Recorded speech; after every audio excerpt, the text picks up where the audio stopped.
définissons maintenant ensemble ce qu'est un angle. Tu vas me dire, mais comment on peut définir ensemble quoi que ce soit alors qu'on n'est même pas dans la même pièce? Tu as raison. Ton esprit, ma foi, fort aiguisé. Donc, définir un angle, on va commencer par visualiser ensemble. Bon, on ne reviendra pas sur le concept de ensemble. Deux demi-droites, ok? Tu peux même imaginer deux aiguilles d'une horloge. Là. Tu sais ce truc dont tu vois parfois, tu constates l'existence dans le coin de ta classe, mais que tu n'utilises pas vraiment parce que tu as une eye, quelque chose qui te donne l'heure en 3 dimensions, peut-être. Si tu n'as pas vu encore le volume, ce serait intéressant par rapport aux 3 dimensions d'aller faire un tour dans une autre capsule. Donc, je reviens sur l'angle. Donc, l'angle, pour le créer, j'ai deux demi-droites, deux aiguilles qui sont superposées l'une sur l'autre. Et l'une de ces deux demi-droites-là va quitter progressivement l'autre demi-droite, donc son point de départ, pour aller jusqu'à une certaine distance. Okay?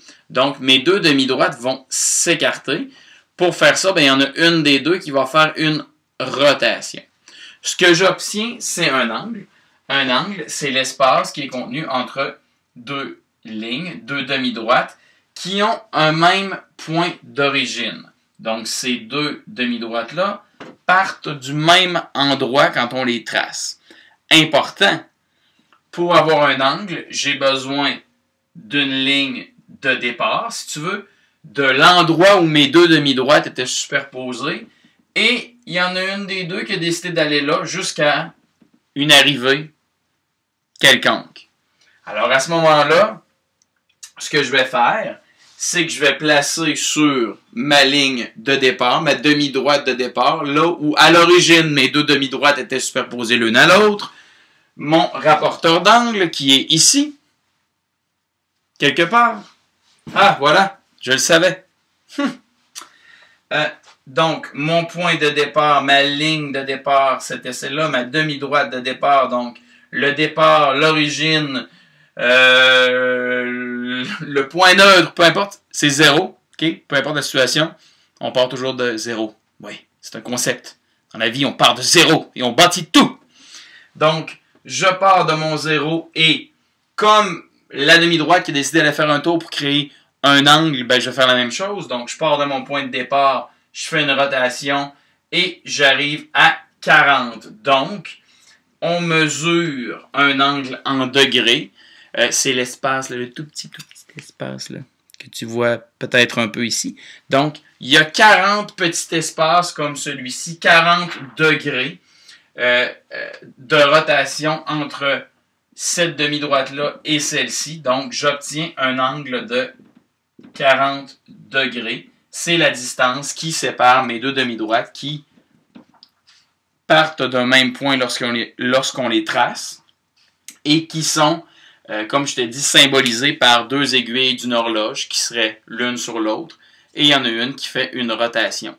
Donc, toujours voir un peu cette image-là quand vient le temps de placer ton rapporteur d'angle. Parce que souvent, on ne sait pas trop. On le place, puis là, c'est écrit 180 au bout. Fait que c'est 180 que je pars ou c'est 0? Dis-toi que peu importe du côté où tu vas te placer, là, OK? Il faut que tu partes de 0. C'est ton point de départ. Ça n'a pas le choix. Là, j'ai écrit que le départ était là, l'arrivée était ici. On inverse la situation. Là. On va arriver à la même chose quand même. Si je décidais que mes deux demi-droites étaient l'une sur l'autre ici et qu'il y a une rotation par là, il subsiste la même situation. C'est ma ligne de départ. Je suis à la ligne de départ. J'ai 0 secondes de fait dans ma superbe course. Donc, je suis à 0. Je monte et j'obtiens la même mesure qui est évidemment de 40 degrés. C'est sûr que tu vas énormément, j'imagine, le manipuler en classe, l'utiliser de plusieurs façons possibles. Et je te dirais qu'on a vu ensemble ce qui était l'essentiel, les grands concepts, mais c'est en le manipulant que tu vas devenir, ma foi, un expert, comme dans tout ce que nous faisons ensemble, bien que nous ne soyons pas ensemble. Mais peut-être qu'un jour nous serons ensemble. Tu pourrais m'appeler de temps en temps. On pourrait aller prendre un café. J'aime le café. J'en bois trop d'ailleurs. Au revoir.